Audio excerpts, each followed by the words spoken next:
not carry everything to God in prayer. Have we trials and temptation? Is there trouble anywhere? We should never be discouraged. Take it to the Lord in prayer. Can we find a friend so faithful who will all our sorrows share? Jesus knows our every weakness. Take it to the Lord in prayer. Are we weak and heavy laden, covered with a load of care? Precious Savior, still our refuge. Take it to the Lord in prayer. Do thy friends despise, forsake thee? Take it to the Lord in prayer. In his arms he'll take and shield thee. Thou wilt find a soul unstained. Please. Father, thank you for this opportunity to be back to the house tonight. We have come to seek a blessing, and we go home saying it was good to be in the house of the Lord tonight.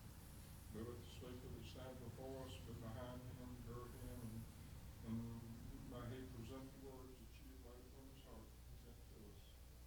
As we go forth through the service, be with us, lead and guide us, be with the ones that are sick and unable to be here, touch their bodies, and be with them according to thy word. The ones that have believed, touch their hearts, and be with them through their time of lost loved ones, and let them know that you are there, that they can lean upon you for support during this time. As we do go forth, just be with us, lead, God, protect us, whatever is done, we give you the praise and all the power. Christ's name. 411. 'Tis so sweet to trust in Jesus.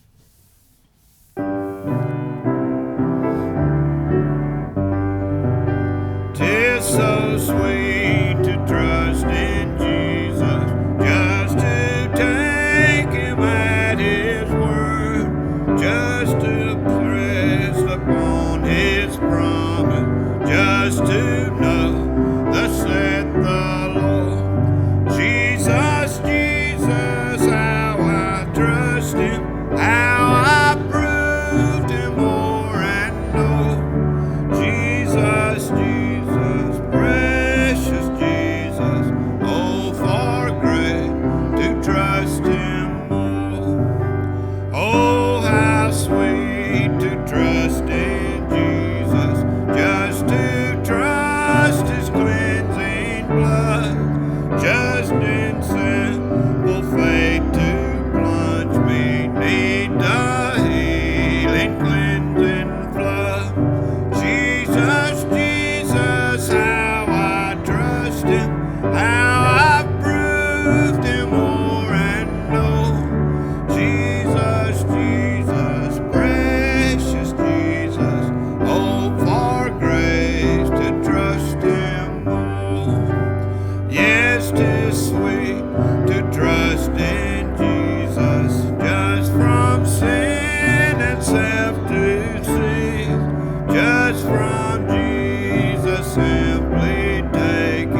Good evening. It's good to see everybody here tonight. If you want to go ahead and get your Bibles out and be turning to Mark chapter 4, that's where we're going to be reading from. It's a very familiar passage. I believe probably most of us here have heard it at least once or twice. I don't really have a sermon as most preachers would have, but we're just going to read this passage, and I guess we'll talk about it a little bit, see how we can apply it to our lives, just some interesting things that I pointed out. In case you haven't figured it out by now, I'm not a pastor.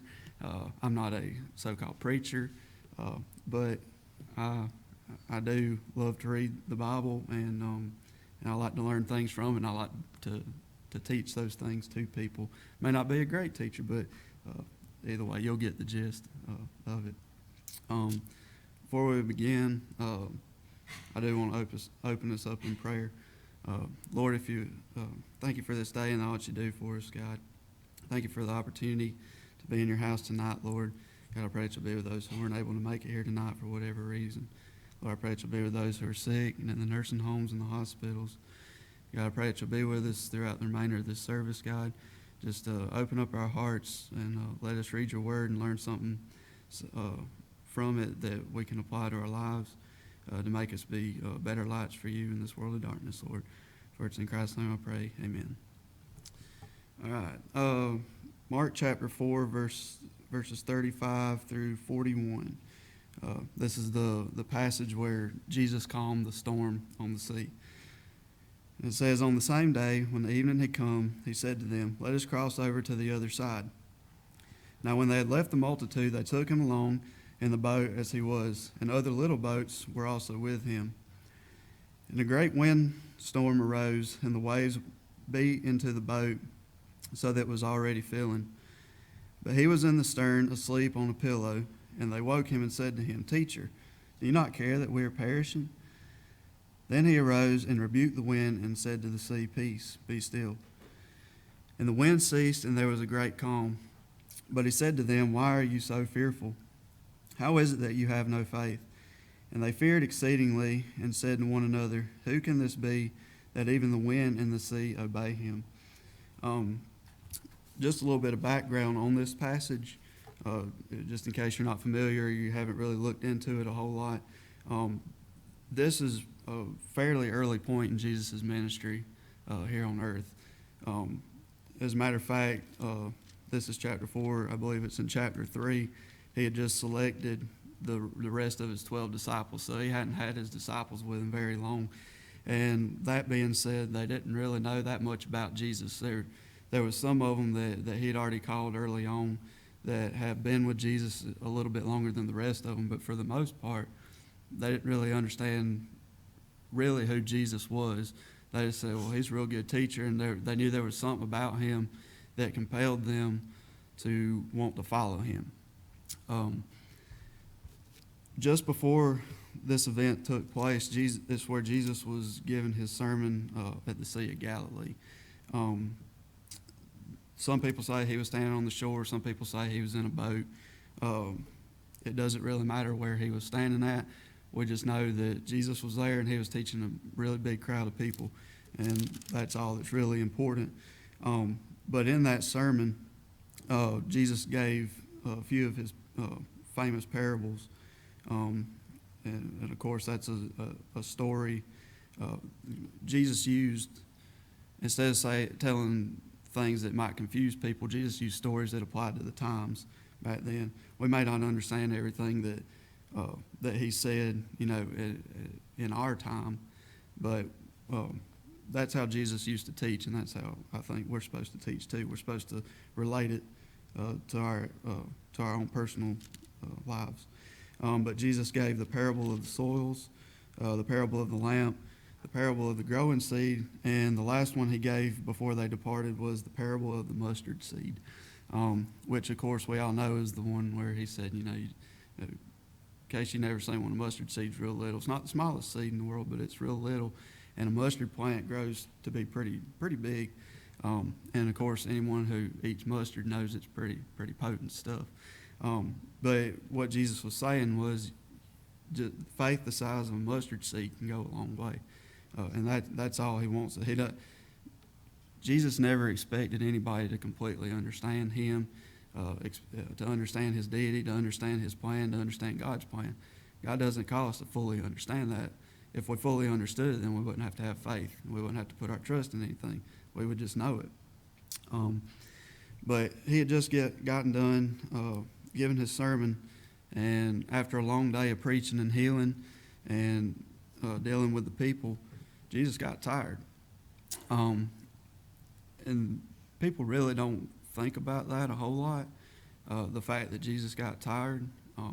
But it's kind of important to understand the minute details like that describe Jesus' humanity.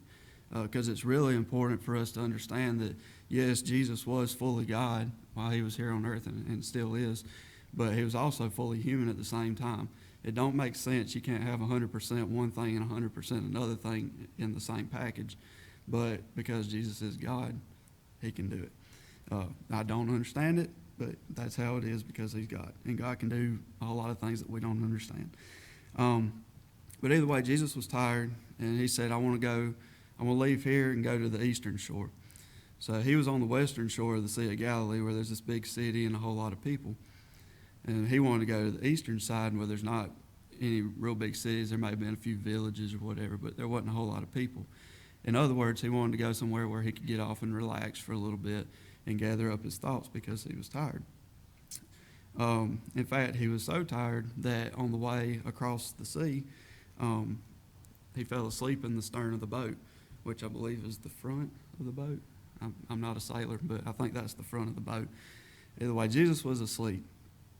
And at some point during that travel, a storm arose. Now, it said in the evening, so we know it's starting to get dark. It may have been dark by the time the storm came up, which would make perfect sense, because if I was in the middle of the water and there was a storm, it would be at night, to add to the intensity of it.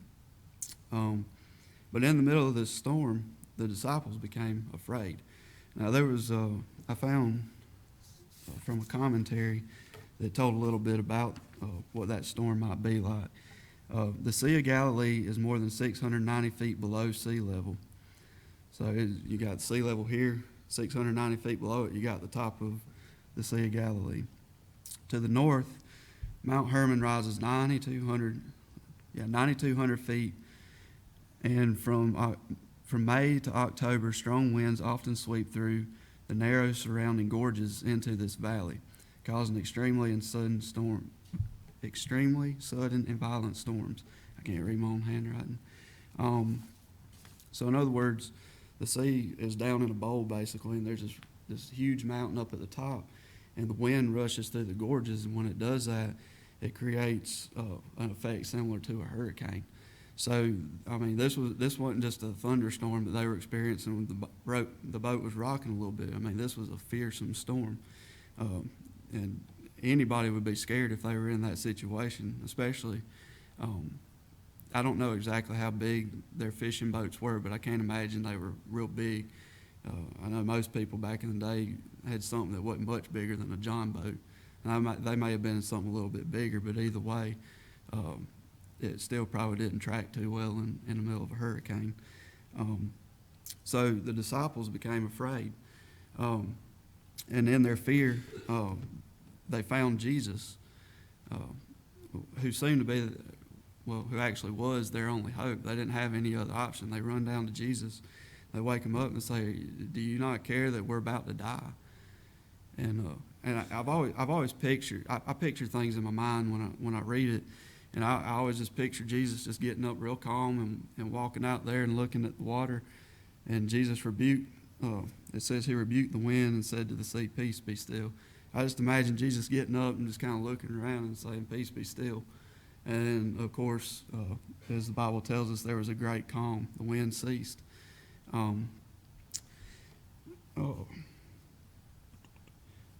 But it's important to note that the disciples did turn to Jesus for their help.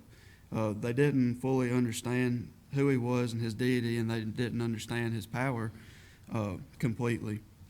But they knew that if there was any hope left, that it probably would be in him, because You got to remember throughout the day, they'd been with Jesus, and he'd been doing some healings and some teachings and stuff like that. And it wasn't just teachings, just telling people information. It was stuff that was blowing everybody's minds. They were having a hard time understanding, and a lot of people were just amazed at the things that Jesus knew and the insights that he had. And they didn't understand it because they were humans, and it was God himself speaking to them, which is kind of a cool thought to think of. It'd been awesome to be able to be, it'd be cool to be a disciple and walk with him, but just to be standing, on the shore listening to God himself with an audible voice talking to you. But it took people a while to grasp a hold of that fact. And then, of course, Jesus asked them why they didn't have any faith and why they were afraid. The first thing that I kind of thought of was, the disciples in the boat. They were all godly men to begin with. You can't say that they were Christian men at this time because Christianity hadn't been established at that point. But they were godly men. They went to the tabernacle, and they worshiped God and obeyed his laws. But what kind of caught me was, they were afraid. They didn't know what to do. They didn't know who to turn to. And of course, we read the story and we say, well, they should have turned to God. But sometimes we face things and we turn to things other than God. That's our first reaction. So we can't really judge what they did, but it is kind of interesting to think that, first off, they didn't have enough faith in God to know that he was going to take care of them. But then the thing that really got me was God himself was sitting in the boat with them. And they didn't realize, all we have to do is talk to Jesus. Jesus can control this. Jesus is in charge of all this. It's just kind of interesting to me. But because the disciples' faith wasn't as strong as it should have been, they were scared to face the situation they were in. But they had strong faith. Had they had strong faith, they would not have feared the storm, but would have been able to boldly face the storm. Also, they believed in Jesus and understood his deity. They would have realized that God himself was in the boat with them in human form. After Jesus calmed the storm, it says the disciples feared exceedingly. That's something that I didn't understand until I was probably in high school. That word fear, it doesn't mean that you're afraid. Bugs flying around me. It doesn't mean that they were afraid or they were scared of what God or what Jesus had done. We're not supposed to be afraid of God. We're supposed to fear God. We're not supposed to be scared of him. It's a mentality of respect or awe. We're supposed to be awe-inspired by God. We're supposed to understand that he is more powerful than anything that we can ever do.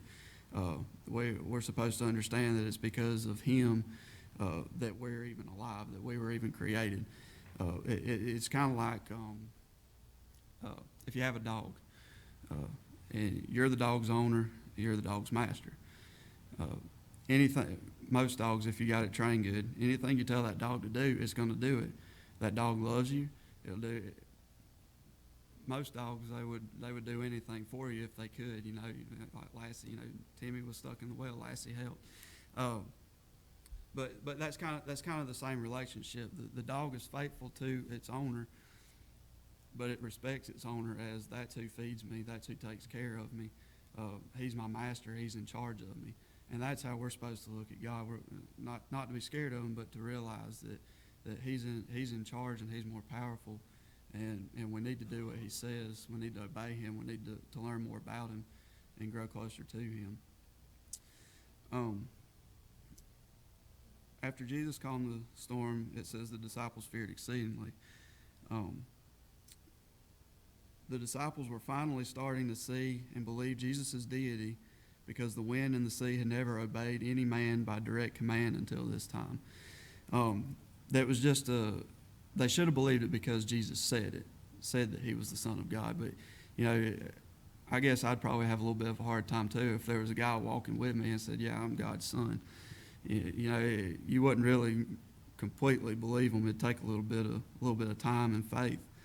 But this event, it was a magnificent display of Jesus' deity, to show that he in fact was God, that he had control over the weather, he had control over the sea. He told it what to do and it listened. And these disciples, they knew that it had to be God in order to do those things. There's nobody else that can do that. Now, on another note, there's some people that would argue that Moses commanded the Red Sea to part, but there's a huge difference there between Moses and Jesus. Now, Moses, there's a lot of characters in the Bible, and Moses is one of them that allude to Jesus. They're kind of an example, or they kind of fit the description of Jesus. They kind of foreshadow Jesus. Moses was one of them because he delivered the Israelites from the hands of the Pharaoh, just like Jesus delivers his children from the hands of Satan. But God worked through Moses to part the Red Sea. Moses didn't just walk out there and stick his staff in the water and said, "Move." God had to work through Moses in order for that action to take place. It was actually the hand of God that parted those waters. But with Jesus, God didn't have to work through Jesus because it was God saying it. And so if anybody tried to throw that up to you, say, well, Moses commanded the sea to part. It was God that parted the sea. He just used Moses. Moses was the instrument, but in the case with Jesus here, he wasn't the instrument. He was the orchestrator himself. He was in control of it because he had created it. While this is a familiar story to most of us, it's a story where Jesus calls the disciples out on their lack of faith, even after Jesus had just got done telling the parable of the mustard seed, which is about faith. The story is also a display of Jesus' deity, humanity, and also his power to work miracles and to be in control of any situation. The story of the storm being calm is an example to us that we can apply to our lives. There are three elements of this story we need to pay attention to.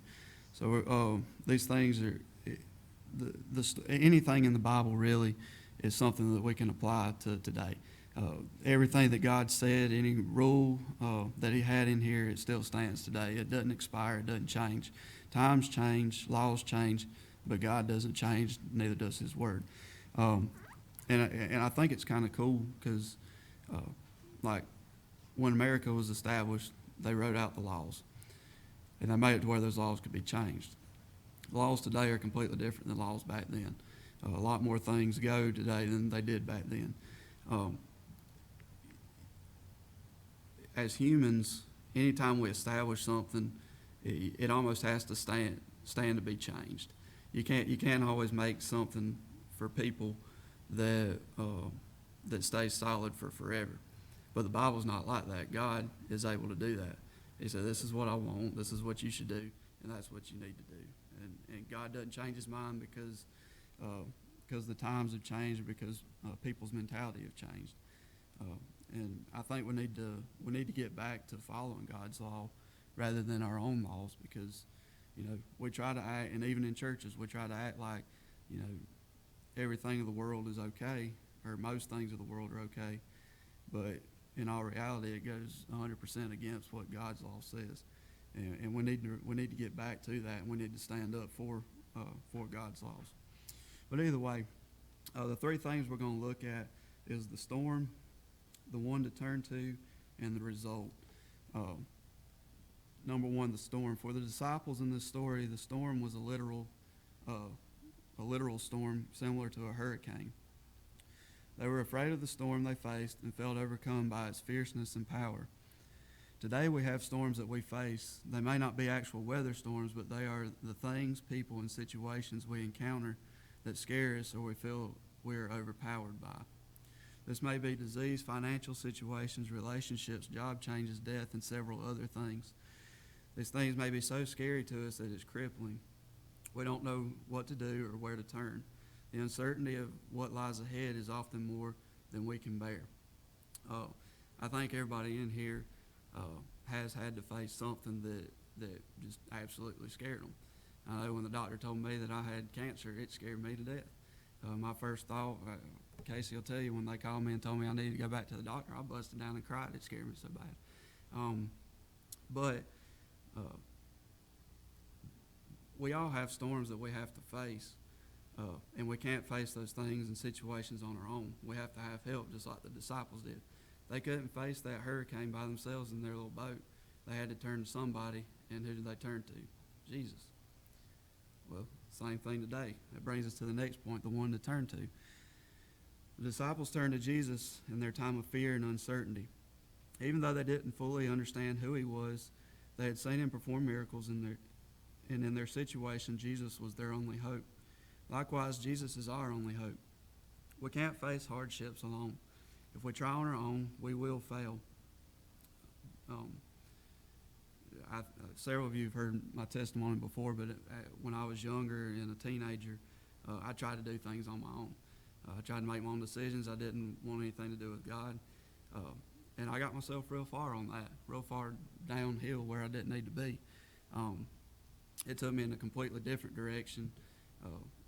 And we all do it to some degree. It just depends on how stubborn you are. And I'm a pretty stubborn person sometimes. I get that from some of my family, but no, I was stubborn, and I tried to do everything on my own. I tried to make decisions on my own without praying about it, and it led me down a path that honestly could have led to my destruction had God not called out to me and I answered that call to God. I took His hand, and it wasn't anything that I did. It was 100% God's grace that He pulled me out of that. But we will fail, but Jesus never fails. He has a plan, and He is in control of the situation, whether it seems like it or not. You know, sometimes it seems like He's not there. He's not really listening to you when you pray. You kind of wonder, you know, is He just messing with me, or you know, is there really a God? But the fact is, He is always there. He's infinitely there. Like that's one of His incommunicable attributes that we learned about in Bible college. Is just the fact that He can be everywhere at one time. You know, He's in this building right now, but He's in China too at the same time.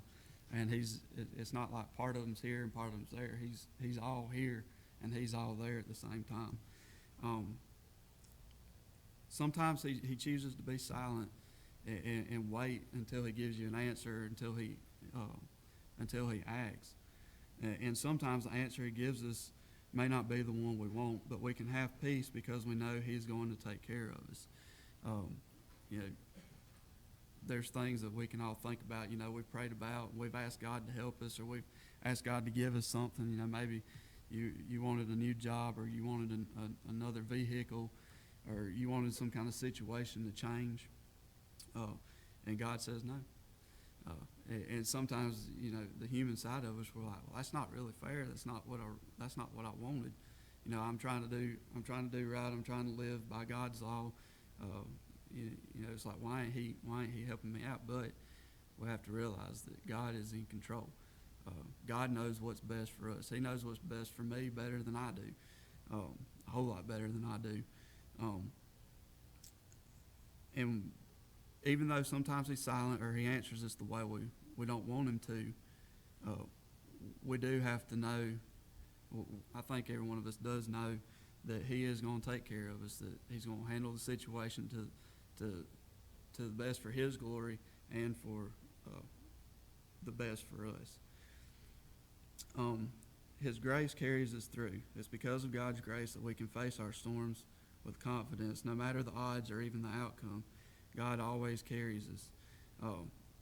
That's something you could teach a whole a semester-long course on the grace of God if you wanted to get into some deep theology about it. The grace of God is just something amazing. We can't really comprehend it. We don't deserve it, but He gives it to us for free, just because we trust in Him. And it's like Preacher Couch said a while back. The Christian doesn't have to pray for grace. It's just something, it comes with the package. You know, you accept Jesus into your heart, you become his child, he gives it to you. His grace is always expounded on you. You don't ever have to pray for the grace to get through anything. You may have to pray for the strength, but he's going to give you the grace to handle anything that life throws at you. This is why we can live a life free of worry. We know God has a purpose for his glory in all we face. Even though we know everything works for his glory, it doesn't mean that we don't get scared from time to time.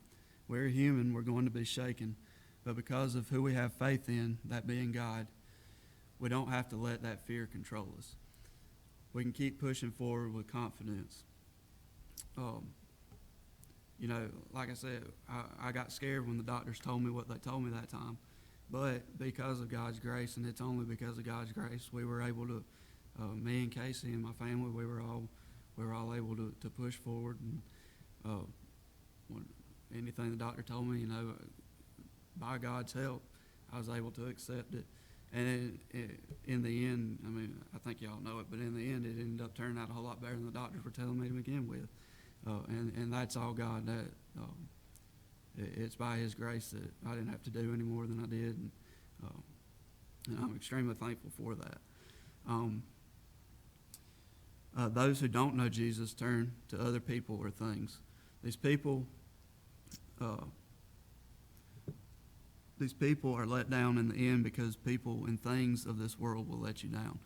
I've seen so many people, and even Christians do it from time to time, because we're human, we're going to mess up.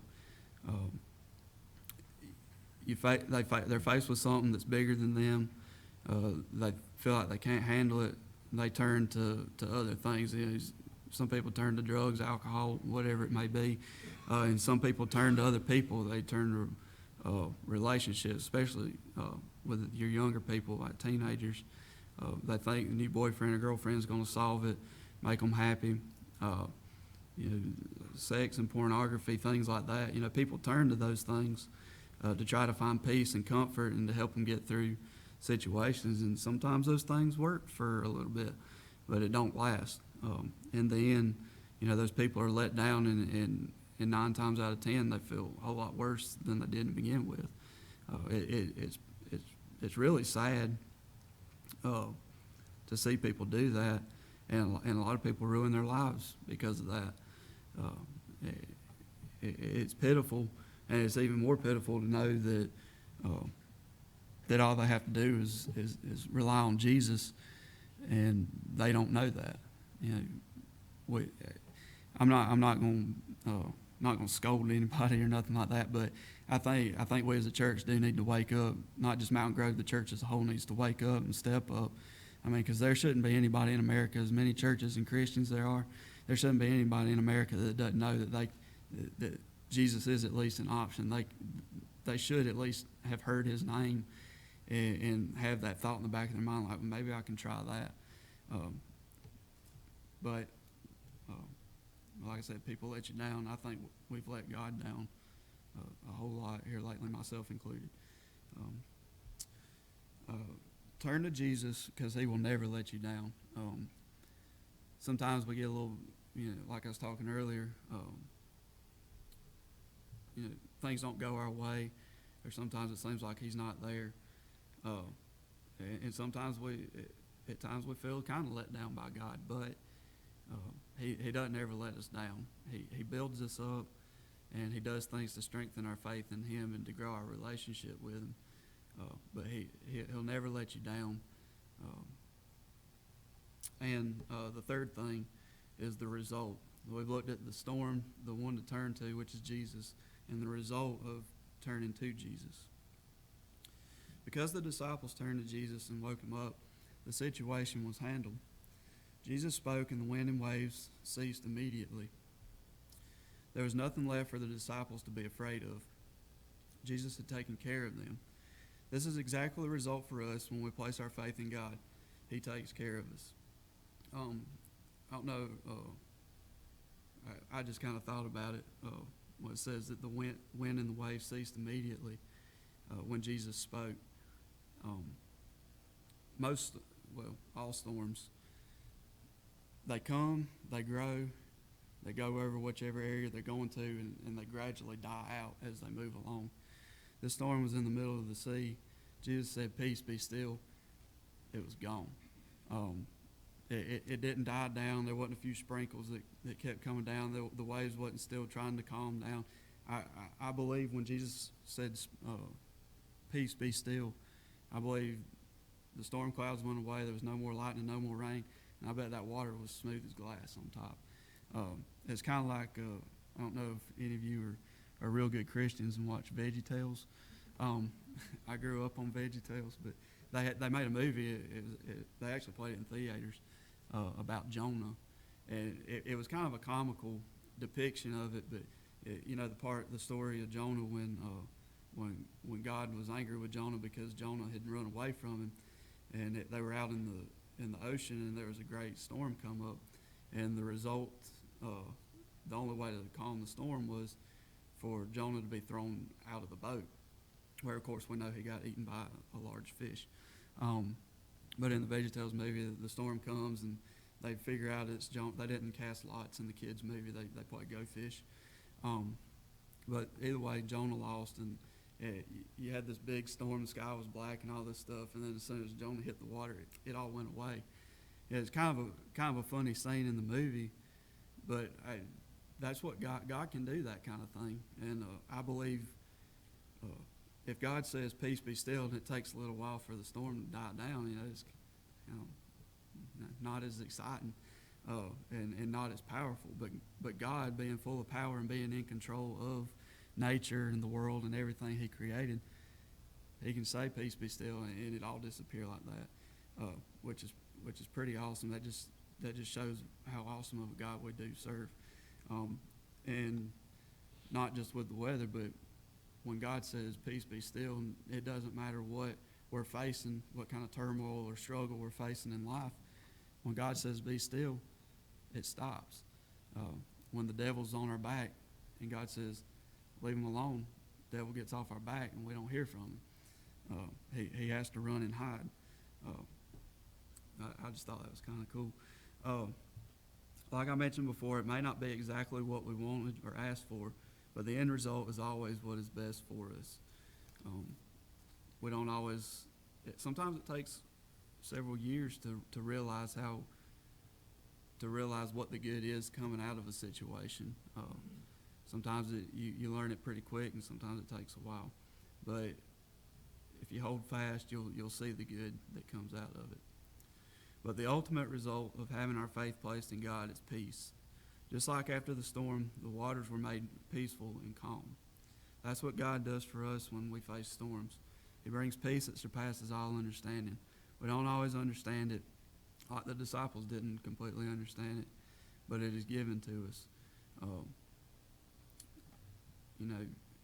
It doesn't matter what situation you're facing, what situation you may be in. You may be in the middle of something really bad, but you rely on God, you ask Him for guidance, and you ask Him for strength. His grace is poured out upon you. Even in the middle of those storms, before it's over with, you can still have peace. You can have peace in the middle of turmoil. I've experienced it myself. I'm sure most of you have too. Everything can seem like chaos, but even in the midst of all that, God can still give you peace, and you can still have a positive outlook, and you can keep on moving forward.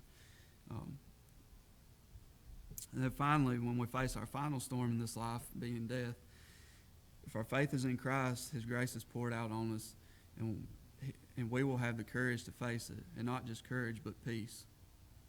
For some, that final storm is painful and difficult, but the struggle is ended when Jesus reaches out His hand and carries His child into the other side of eternity.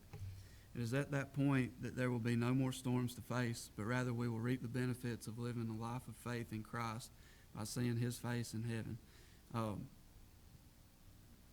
People who are not Christians, if you ask them what the worst part of life is, or the most tragic part of life, it's death, when life comes to an end. Birth is supposed to be a real joyous occasion, and then death is doom and gloom. But it's not like that for us.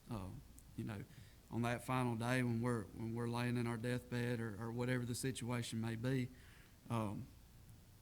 God still in that moment, he reaches out his hand, he carries us over. He gives us that grace. He gives us that peace. He gives the family that peace if they're relying on him. And I think that's really awesome because even in the seemingly worst scenario of life, it can still be a joyous occasion. I've heard of several people, Christians, passing away, and the people in the room with them, the person's, their body's going through agony, but their soul is seeing what's in heaven. They're seeing what's ahead. They see angels. They see Jesus. I think my great-grandma saw a white piano that Jesus told her that she could play, And some people think that's all hallucinations and everything, but I believe beyond a shadow of a doubt that as you're coming to the end of life, I believe God starts reaching out his hand and starts to pull you over and starts to walk with you. But even in the seemingly worst scenario in life, we can still have joy in it. I love life, but I don't have to be scared of death. I don't have to. I don't look forward to death, but I look forward to my reward after I pass away. I love earth and I love all the people here, but heaven's going to be much greater than what we got here. And again, that just goes to show how awesome of a God we do serve. I don't know. I just don't. I can't describe it the way I want to, but that was my weak attempt at it. So even in the worst situations, as long as we lean on God and trust that he will take care of us, we can face anything life or the devil throws at us. I don't know what storms you're facing today, but I encourage you to remember that the one who is in control of the weather and the sea is in control of your situation as well. And he's saying to you, peace be still. Sometimes our heart and our mind kind of runs rampant. We don't know what to do, but when God says peace, be still, we can get rest. We don't have to worry about anything. God never calls anybody to worry. As a matter of fact, it's a sin to worry. We're just supposed to that doesn't mean we're supposed to live carefree and just let life blow by us, but we're not supposed to turn our hair gray and worry about what's going to happen tomorrow or what's going to become of this situation. We're supposed to just sit back and say, God, do your work, let your will be done. Hard thing to say a lot of times, really hard thing to say sometimes, but if you surrender your life and your situations to him, he will give you that peace. Trust him and you will be able to face the storms of life with confidence and assurance. We don't have to be scared of what's ahead. We don't have to be scared of, or we don't have to be uneasy of it. Even in the uncertainty, we can have confidence because we know the one that holds the universe in his hands and the one who created the universe. And he created you and me. And the Bible tells us that he'll take care of the birds of the air. They always got something to eat. They always got a nest to stay in. And he says, "Are you not much greater than them?" We're the apple of God's eye, I guess you could say. We're his prime creation. We're the thing that he created that he loves the most, which kind of makes you feel unworthy a little bit to think that that we are his pride and joy, but yet we mess things up so much and we run from him and we turn away from him. But I just encourage you, if you're facing anything, and if you're not facing anything now, you're going to face something. That's just how life is. Don't worry about it. Don't lose sleep over it. Just let God take control of it. Give it over to him, and he'll calm it down, and he'll bring it to an end in a way that's best for you and that brings glory to him as well. All right. Well, that's all I had for tonight. Like I said, it's not really a sermon. It's just some points that picked up while reading it. I hope you can take something from it. Maybe, maybe not. Who knows? But if there's nothing else, we'll be dismissed with a word of prayer. Samuel, will you close us in prayer?